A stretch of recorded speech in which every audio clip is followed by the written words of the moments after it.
Hey YouTube, I'm back with another video. I'm so excited. Y'all saw on the thumbnail, I have the attitude, not the, I have attitude is everything. 10 Rules for Staying Positive by Vicki. I don't want to butcher her last name. I think it's like Hitzges.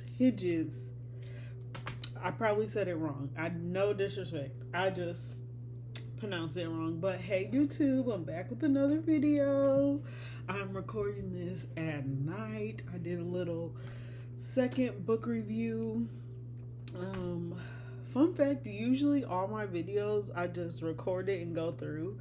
I did about 5 minutes of this video and just was like, okay, it's been a while since you read the first 3 chapters or the first 3 rules. So what you're gonna do is write a little bit, and then once I went through it as a review, I grounded myself. I did some breath work to send the intentions to bring the right people to this video, get the right messages out, and all this and that. Like I said, I usually record the video straight through. My daughter usually takes a day nap, and then when she's taking a nap, I do my little mama stuff, but she's been switching her little schedule up, and little mama been up all day long. So it is 9 o'clock. Is it 9? Yep, it's a little bit after 9, and I am now recording this video because I've been sitting on this video. I mentioned doing this video last year, but I've been like ready to do this video for like 2-3 days now. So I'm like, let's get this book review out, and it'll kind of be like you getting to read this book. So attitude is everything. 10 rules for staying positive. Beautiful dedication. She has beautiful pictures in here. Like I've seen this duck picture or little chick pictures more than once in here. There's so many quotes that I won't be able to get to all the quotes, but we'll do this quick introduction. Well, I went past the table of contents. The table of contents says, rule number 1, wait to worry. Rule number 2, keep an attitude of gratitude. Rule number 3, your health is your wealth. Rule number 4, the serious benefits of belly laughs. Rule number 5, Joy Boomerang. Losing the fight? Right. Keep the faith, baby, was rule number 7. Rule number 8, learn to say no graciously. Rule number 9, understanding the power of discipline. Rule number 10, surround yourself with positive people. And then it ends the book with about the author. I'm a numerology girly, so first of all these rules end on the 8th page. Page number 8, page 18, page 28, page 38, page 48, 58, 68, 78, 88. So I thought that was really cool. But it has a short introduction, and the introduction says, she used to worry.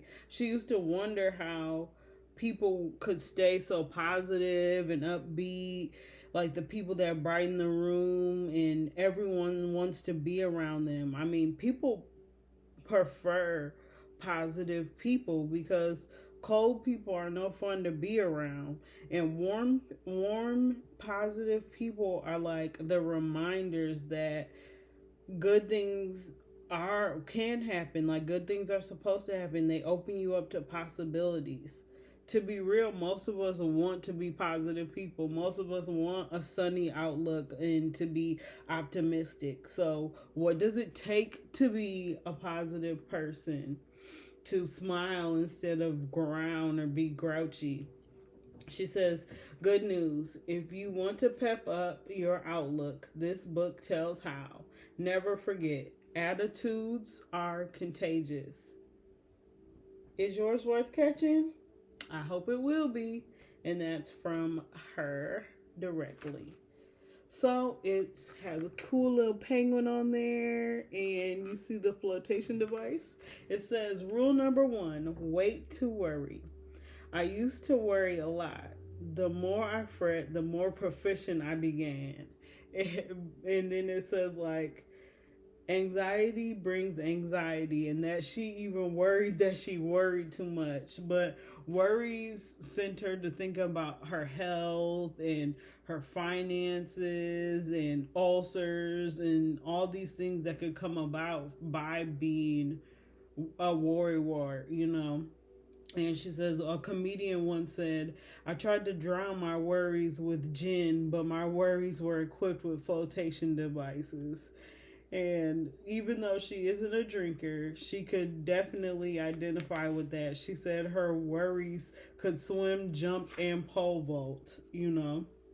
And so on this next page, she says a mentor named Fred Smith, he was a mentor and worked with people like Zig Ziglar in the motivation arena.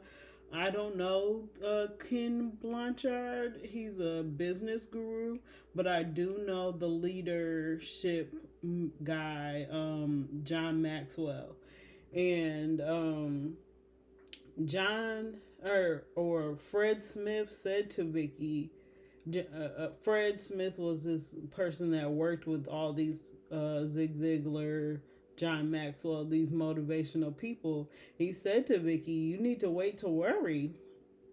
And she was thinking in her head, like, Fred's never worried before and stuff like that. So they had a conversation. He said he used to be like a top-notch worrier. Like me, I used to worry. And there's a really nice quote at the top of this page. It says, anxiety doesn't empty tomorrow of its sorrow, but it empties today of its strength, by Charles Spurgeon. I don't like names because I don't want to mispronounce it, but he was an English preacher. So Fred gave her a little insight about how he became a person to wait to worry, because he had an high-paying executive job, and he thought somebody with a college degree would come up and snatch his job from under him.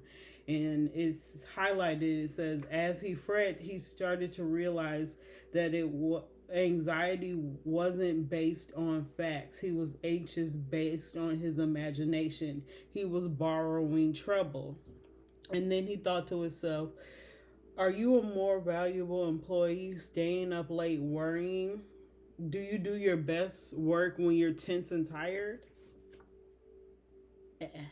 So that's when he decided to wait to worry. I decided that I'd wait until I actually had a reason to worry, when something was actually happening.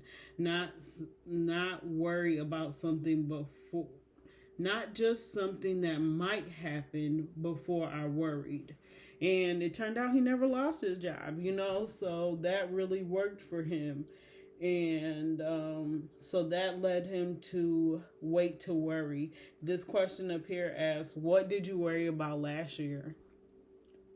I remember what I worried about last year, but maybe 2 years ago, 3 years ago. So like, the fact is that on average, person worries the average worrier is 92% ineffective, and only 8% of what we worry actually comes true.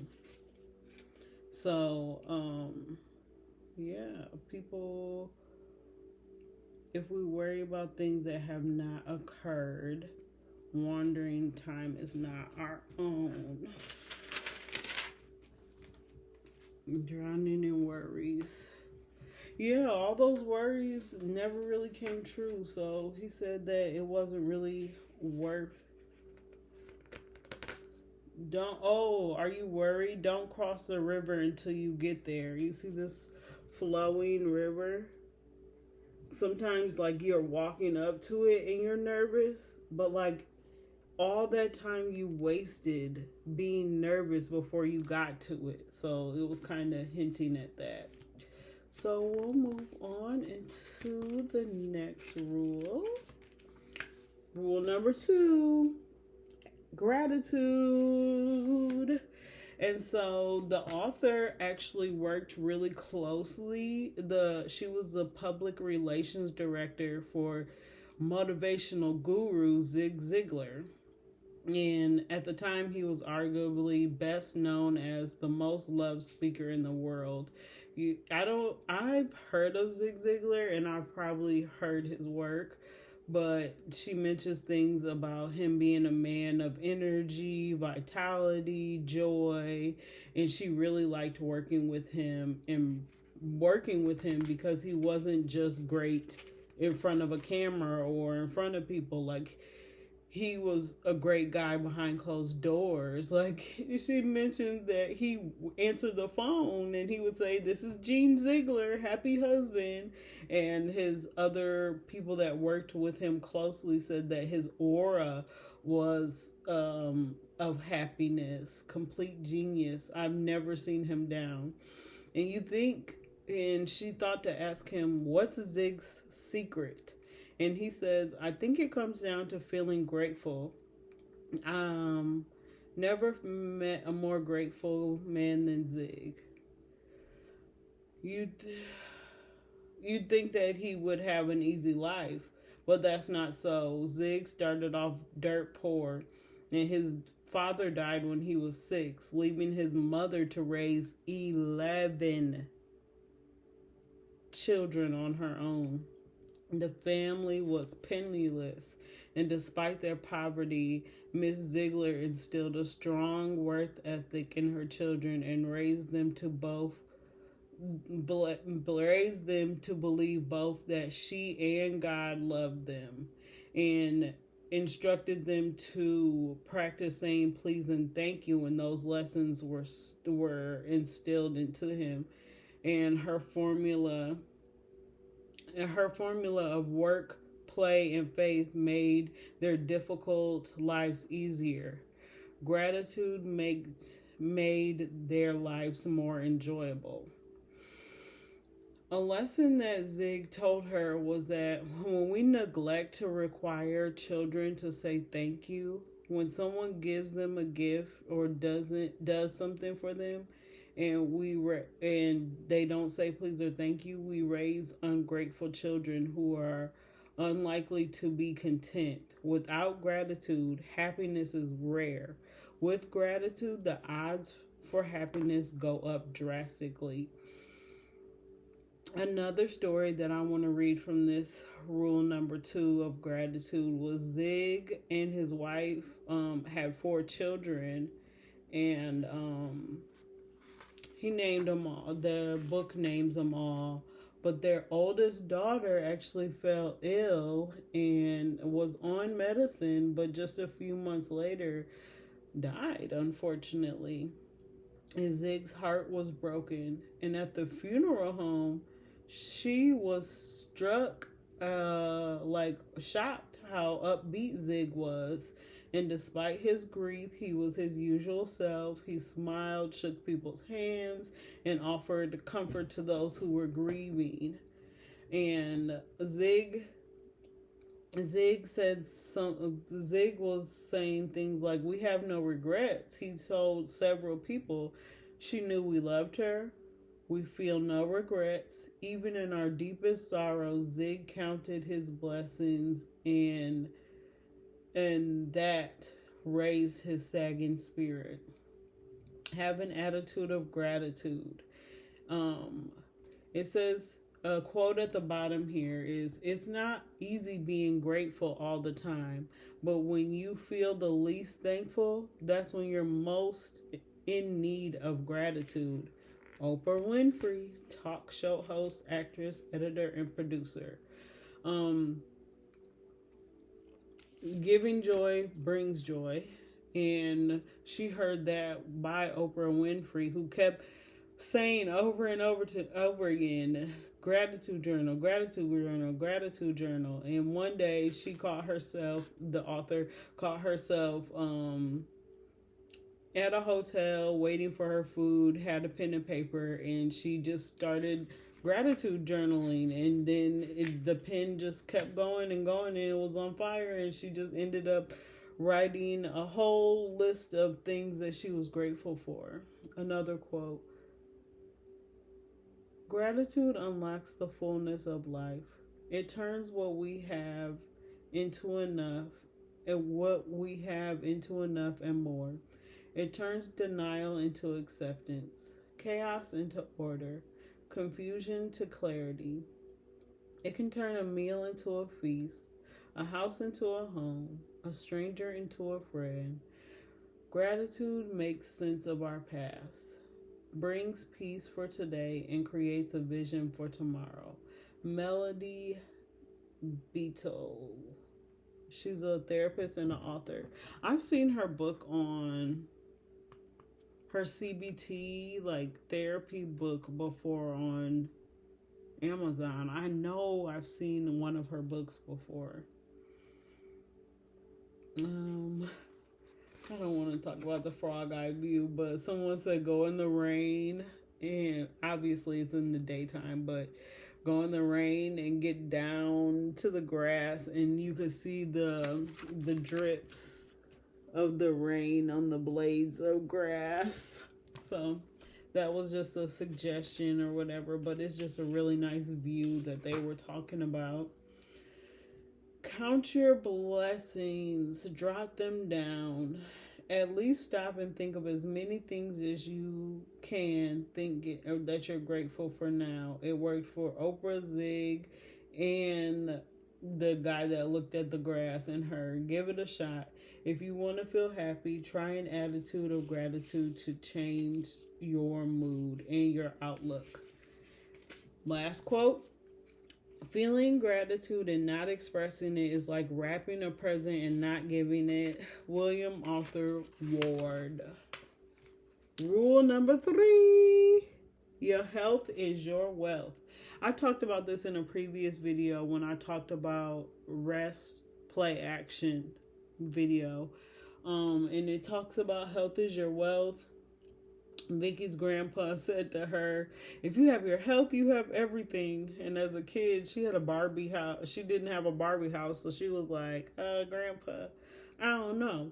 But the reverse is really something that sticks in your head. If you think about it, if you lose your health, you lose everything. Because you can have a fancy car and all of the houses, and you can have all the money to buy whatever you want, but if you're laying in a hospital bed, or if your health is so bad that you can't move or get around the way you want to or express your life, then your health really is the filling of this vessel. So without your health, it's really important. Your health is your wealth.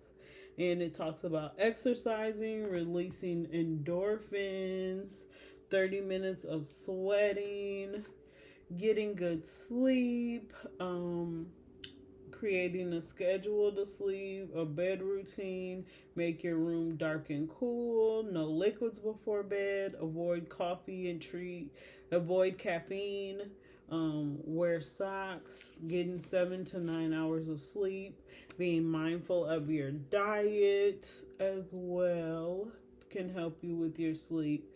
Realize that your health is your wealth. You want to grow? Make yourself a priority, baby. You worth it, okay?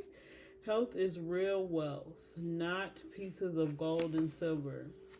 Rule number 4: the serious benefits of belly laughs. She talks about having dinner with her family, and that being one of her favorite parts, because especially when she could get her brother to squirt milk out of his nose, and they would talk for a really, really long time. She brings up a movie producer that actually fell sick, and the doctors was giving him a short amount of time to live, and he said that the hospital was no place to heal. So instead of rotting in the hospital in a cold place, he actually bought a hotel room for, say, a week, And he went to that hotel room. He got a projector. He got his favorite movies, got his favorite shows, went there and had laugh therapy. And he would laugh until he fall asleep. If the pain woke him back up, he would laugh again until he fell asleep again. And by the grace of God, he turned up right back at his job. And, it may not have been, that's not to say that works for everybody. It's just to say that laughing is a form of healing and can be used as a form of healing. A deep hurt your belly type of laughs, and I try to do that before bed. I like to listen to either calm sounds or just like laugh before you go to sleep. I remember I didn't write down the dream recently, but I was laughing so hard in my sleep that I woke up and remembered it. I was laughing really hard. That's all I'll say about that. Laughter, what soap is to the body, laughter is to your soul. And it says like doctor studies and things of that nature. Joy Boomerang. You throw that joy and it come right back, and throw that joy and it'll come right back. You know how you feel when you do something nice to someone, or bring unexpected gifts, or compliment the waitress, or you see a hat blow by, a stranger's hat blow by, and you get it and give it to them. It makes you feel better. It's the same thing like buying gifts for other people can make you really, really excited. Happiness is a byproduct of living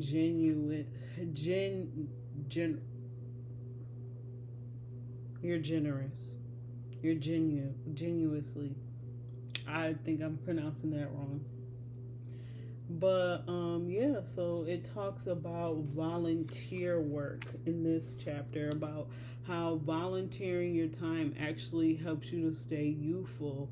And then everybody benefits because you're getting out, you're extending your heart, and you're working with people. Say you go and volunteer working with kids, that could fill your heart up, but it also makes lasting impressions for the kids and stuff like that. And it was talking about how people that retired that ended up doing volunteer work actually lived longer and had better hearts for a happy, positive life.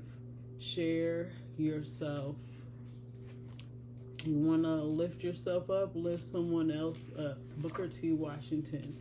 Losing the fight, gone and right. It talks about how 30% of women report depression. So when you're losing the fight, start to write. Journal. Do not edit it. Just get a pen and paper. If you got to type it, if you got to scribble, whatever, get it out. And it's just really good to get out your thoughts. It's like a sweet relief. It says set goals. When you feel stuck, write your thoughts and set time goals. Here's some prompts. How do you want your life to turn out? If you don't like the plot your life is taking, rework it. Take out a piece of paper and refashion. Set goals. Break goals into day-to-day manageable chunks. Set deadlines. Mentally rehearse your success by visualizing them and start. Or you can send a note to someone.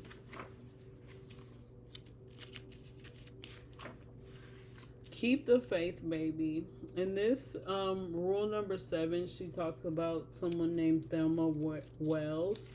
And this person kind of got on her nerves, like she didn't really like them that much. And she just thought they were happy all the time. And even though she was going through a divorce, they got to talk one-on-one. And she got to hear this woman, Thelma Wells' story, where her teenage parents that didn't marry, the mother was crippled, the father never came by, and she ended up getting raised by like her mother's father's family. And there was basically a great grandmother that resented her and would force her into a dark closet and would, even though her great grandfather really loved her, the great grandmother didn't love her that much. And so, if the great grandfather wasn't around, basically she was locked in the closet the whole time. And she would go to church with her grandfather and learn those songs, and that's what made her so faithful to her Christianity. You know, she didn't know much, but she could sing those songs in the closet, which was so sad. But she knew all those words to the song. She's even mentioned that she didn't even know that it was abuse or wrong that her great grandmother was doing that. And still, even in her great grandma's deathbed, that she still didn't like what. She still didn't like Thelma, but her faith kept her really strong. It says 1/3 of people with faith are less likely to die in a given period than those who don't have faith. Stay positive. Don't shortchange religious faith.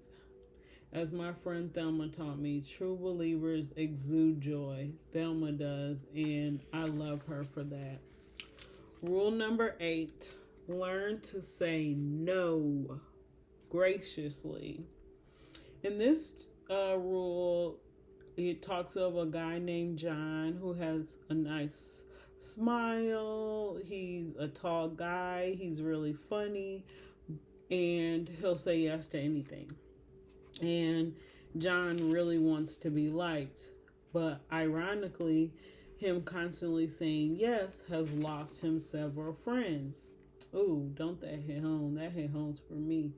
I'm busy with his responsibilities. When John says yes, he means well, but the people who expect him to do what he promised get disappointed when he doesn't follow through. He knows the weight of guilt. He didn't answer his phone when he gets... So basically, he doesn't think about himself, and he doesn't say no. By trying to ensure his friendship, he loses friends, all because he won't say no. If we always say yes, we sometimes run a great danger of serving the relationship than if we refuse it right off bat. We have limits on our time and energy and interest.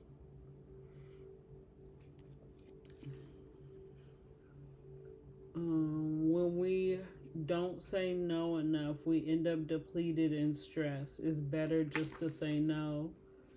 I know in this chapter it says ways to say no, but basically it's like, thank you for asking me and trusting me with helping you out at this time, but unfortunately I'm not aligned with saying yes right now. I'm not in a place where I can, and even maybe you can offer to help them find other people to do it. Get somebody else to do it. I like that it says a pitcher can hold a quart. If it holds a pint can't hold a quart. If it holds a pint, it is doing all that it can be expected. Margaret DeLand, American writer. A pitch can't hold a quart. It can only hold a pint.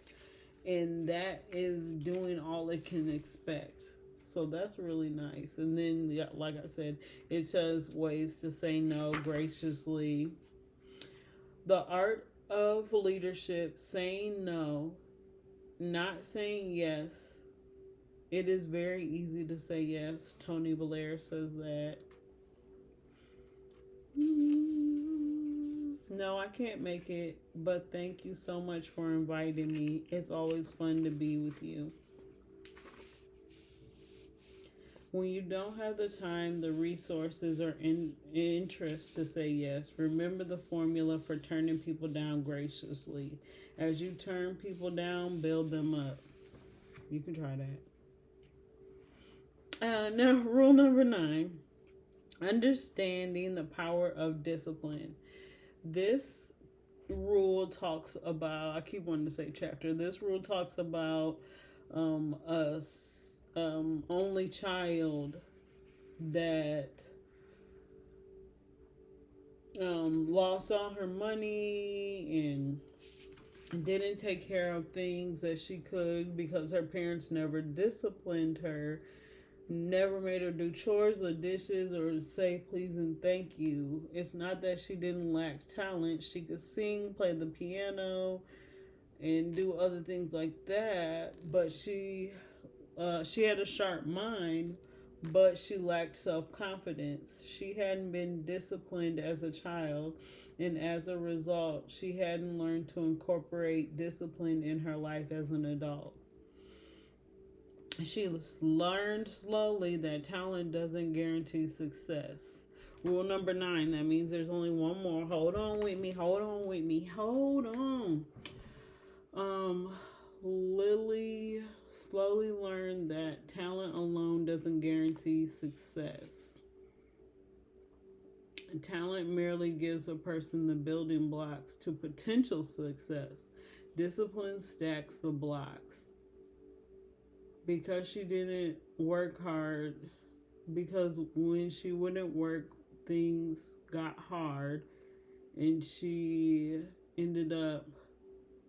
never learned to make herself pay the price of self-control. She knew she had talent, but she didn't realize it until too late. And without discipline, a person won't go far. Talent without discipline is like a race.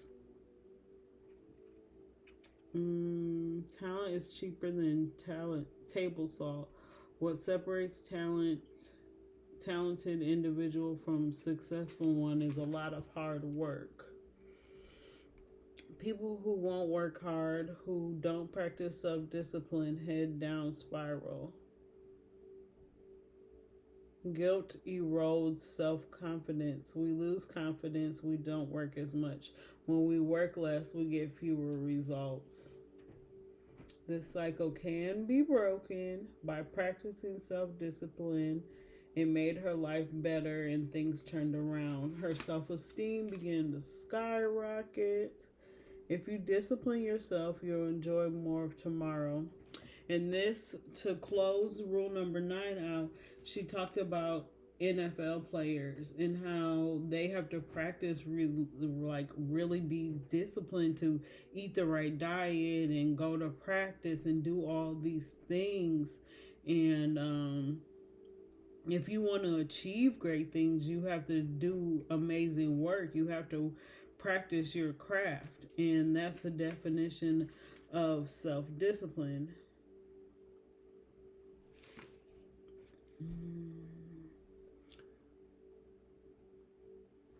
Then, to let this page go out, Zig Ziglar said, many people want to be free to do as they please, but consider this. If you take a train off the tracks, it's free, but it can't go anywhere. Take a steering wheel off an automobile and it's under the control of no one, but it's useless. The reality is that until a sailor disciplines himself to be obedient to the compass, he will have to stay within sight of the shore. However, once obedience is the compass, he can go anywhere in the world the sailboat will take him. Discipline is the missing ingredient that will make a difference in your life. Take control of your life. Discipline yourself today and enjoy life more tomorrow. Last quote, self-discipline is a form of freedom. Freedom from laziness, lethargy, freedom from expectations and the demands of others, freedom from weakness and fears and doubts. Self-discipline allows a pitcher to feel his individuality, his strength, his talent. He is the master of, rather than a slave to, his thoughts and emotions. H.A. Dorfman, The Mental ABCs of Pitching. And we've made it here to the last rule. Surround yourself with positive people. Nobody wants to be around a grouch. They don't set goals. They they expect others to pick up their slack, and it's just the people you avoid. A lot of people have gone farther than they thought they could because someone else thought they could. Zig Ziglar. To love and be loved is feeling the sun from both sides. Find people who challenge you, believe in you, and inspire you to improve. Be thoughtful as you select people. Find people who aim high, think positively, and genuinely care about you and make you laugh. And do the same for them. When you have mutual caring relationships, we understand what psychiatrist David Viskoff said. To love and be loved is feeling the sun from both sides. And this rule talks about a really lovely story from a guy named David Stone. And his uncle had cerebral palsy, but had a great attitude, and he was in a wheelchair, and he ended up going to a handicap camp where they have assistants that would help them, feed the people in the wheelchair, and the uncle had a hard speech, and a lot of people couldn't understand what he was saying, but this guy that worked with his uncle, the volunteer that helped him swim, fed him, cleaned him, slept in the room on the floor, and just did all these amazing things. And all the people in the camp, they would be asked, what's your favorite part? And they would all say the swimming, because that's something they don't get to do very often. And when his uncle got on the stage to say what his favorite part was, they were worried that they wouldn't be able to understand what he was going to say. But he looked out to the crowd and he pointed at the volunteer that helped him, and the only thing he said was "you." And he said, "No, there's got to be something else, like the swimming snack." And he raised his hand again and said, "You." You want to feel positive, you go out and be that person that makes someone say that you're the best part of their week. And they had permission from him to use that story. So then it talks about Vicki and the people that she worked with. I see Dallas, Texas, and working with Zig Ziglar. And that was Attitude is Everything, 10 Rules to Staying Positive. I know Wait to Worry has helped me, and just looking at the list that's in the description can help you get to it, because Joy Boomerang, I thought that was another way of saying happiness, but it was actually talking about joy and how you get joy from giving, and it naturally will come back to you when you give. So that's the Joy Boomerang. Belly laughs heal the guy out of the bed. Health is your wealth.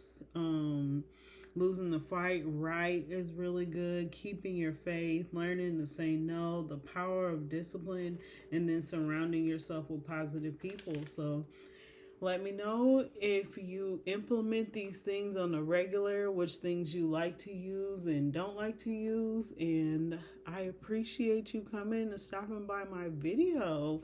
You basically got to read this whole entire book. Yeah, that was really fun. That was my first book review. So I hope you enjoyed it. Let me take a couple deep breaths because I'm excited. I recorded this. I get to go to sleep. Y'all saw me yawn. I hope this video gave you guys some good tips moving forward and keeping a good attitude and finding the right people for you. Let me know any takeaways that you had, and I hope you have a great, delightful, delightful, delightful day. I'll see y'all later.